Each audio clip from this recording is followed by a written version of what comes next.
Welcome to the Roaming Yeti podcast, where we share travel stories full of nostalgia, interesting locations, and the tales behind those locations.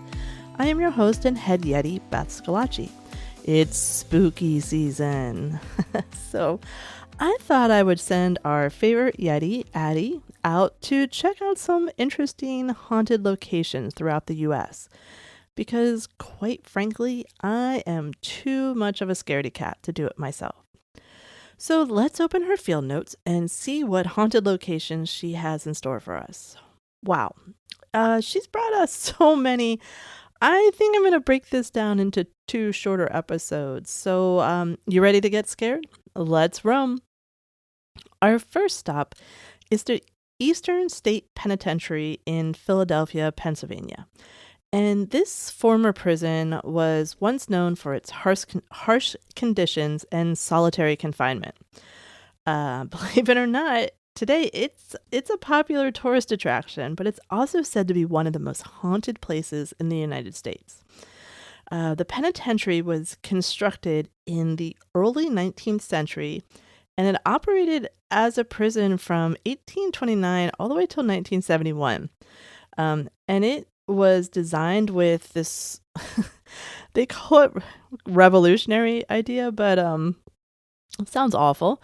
This revolutionary idea of solitary confinement, where inmates were isolated, often in small windowless cells. They say it was to encourage reflection and reform, and they spent 23 hours a day in their cells with limited human contact and often wearing hoods when they were allowed to go out of their cells to prevent interaction with other prisoners. As you can guess and believe, this strict regimen and isolation severely affected inmates' mental health. Not surprising. And some of the inmates that were held at the Eastern State Penitentiary were notorious criminals, and one of them was Al Capone, one of America's most infamous gangsters. And another prisoner who was there, his name was Morris the Rabbi Bulber, and he was serving a life sentence as a member of an arsenic murder ring located in Philly. And there was also Frida Frost, and she was the last of the female prisoners that were held at the penitentiary, and she was convicted for murdering her husband with poison. And the presence of so many of these sort of infamous individuals of the time definitely adds to the prison's eerie aura. Now, over the years, many visitors, staff, and even paranormal investigators have reported experiencing paranormal phenomena within the prison. And these experiences include apparitions, seeing ghostly figures and shadowy forms moving throughout the prison, lots of unexplained sounds, footsteps whispered, and even some disembodied voices in empty cell blocks and corridors. Sudden drops in temperature or cold spots that are often associated with paranormal activity. And lots of people witnessed cell doors opening and closing on their own. And there's even been said to have photographs that were taken within the prison, sometimes captured unexplained orbs of light.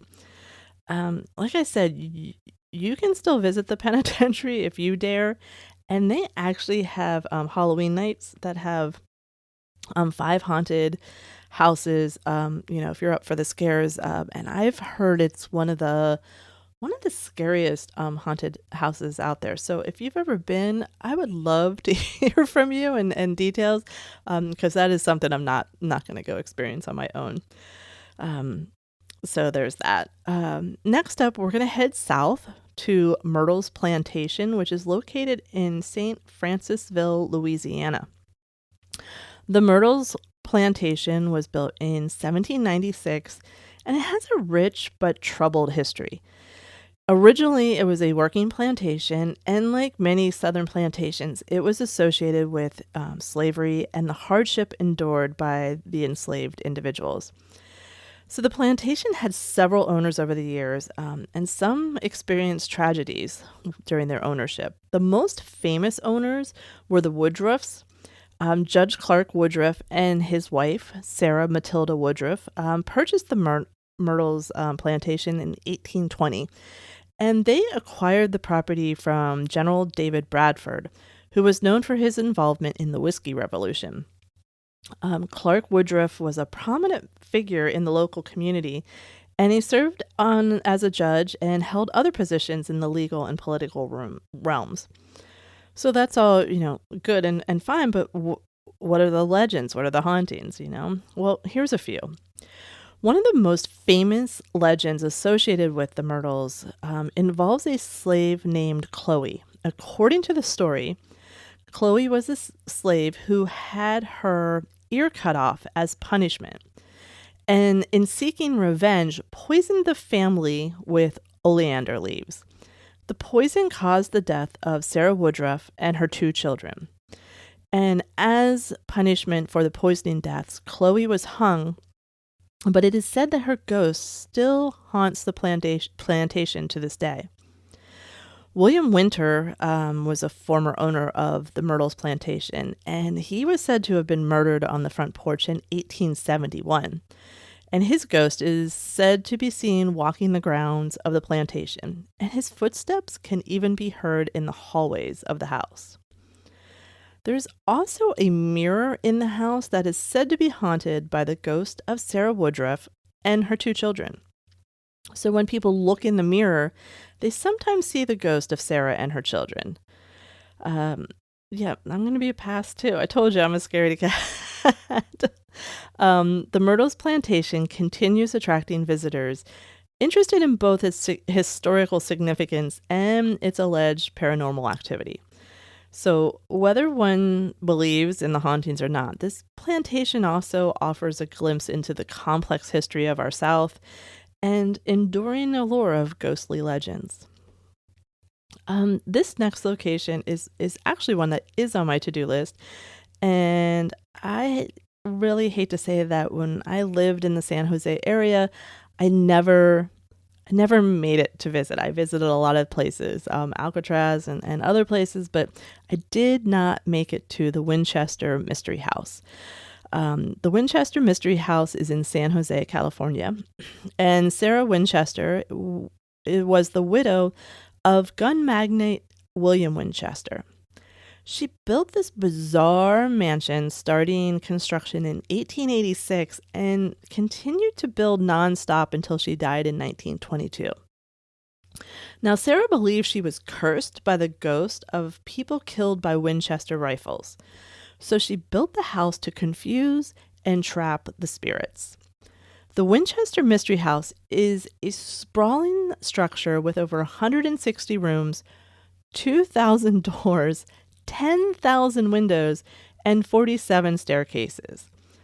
The house is also home to a few other unusual features, including a door that opens onto a blank wall, a staircase that leads to the ceiling, a fireplace with a chimney that goes nowhere, a room with 13 windows but only 12 openings for the windows, and a room with a secret passageway that leads to a hidden room. So, like I said, legend has it that Sarah Winchester believed the house was haunted by the spirits of those killed by Winchester rifles. She reportedly consulted a medium who told her she must continually build on the house to appease these vengeful spirits. Methinks maybe the medium's husband was a contractor. No, just kidding. Sorry. Had to be said.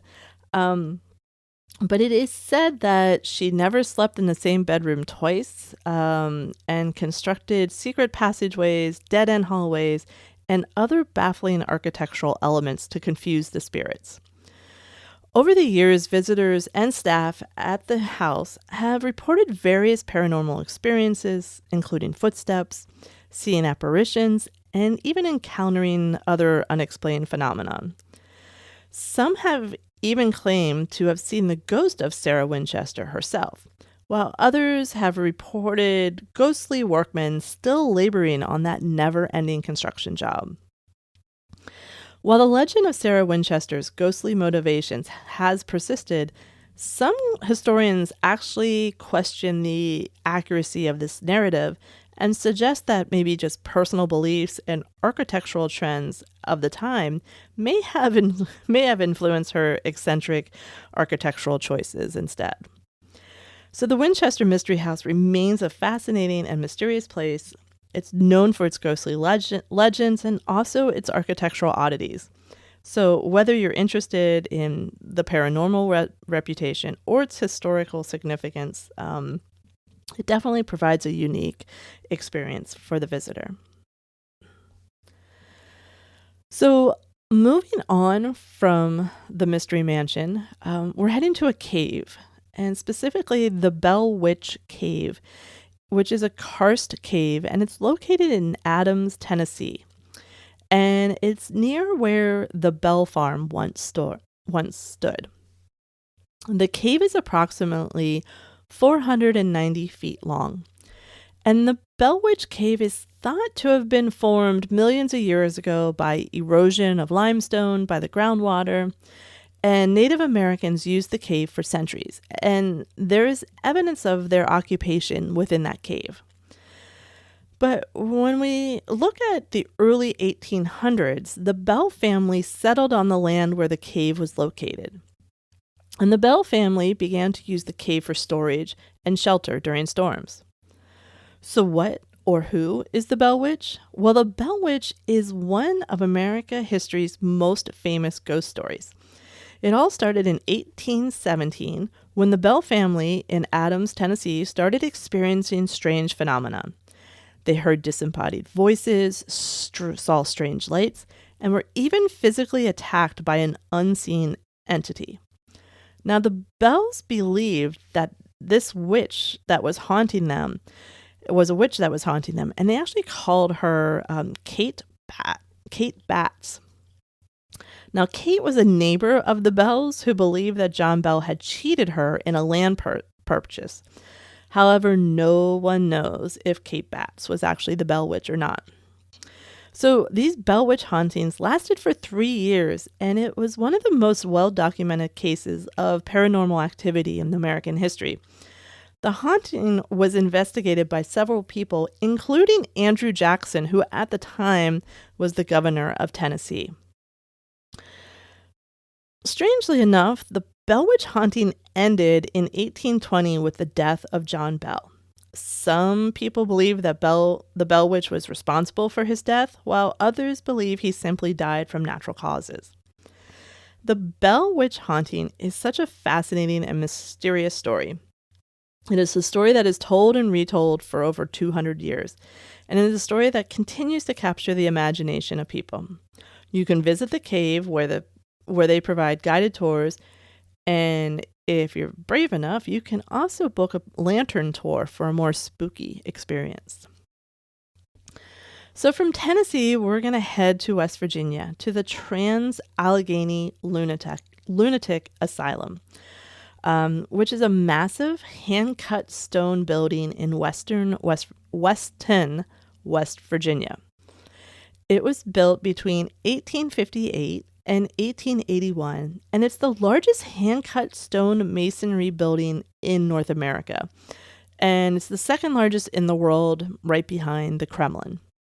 So renowned architect Richard Andrews designed the asylum, which was built following the Kirkbride plan. This plan called for long, rambling wings arranged in a staggered formation so that each connecting structure would receive plenty of therapeutic sunlight and fresh air. Now, the original hospital was designed to house 250 patients, but by the 1950s, it was so overcrowded and in poor condition. At that point, it had over 2,400 patients. Now, due to changes in how we treat mental illness and just the overall deterioration of the building, it was forced to close in 1994.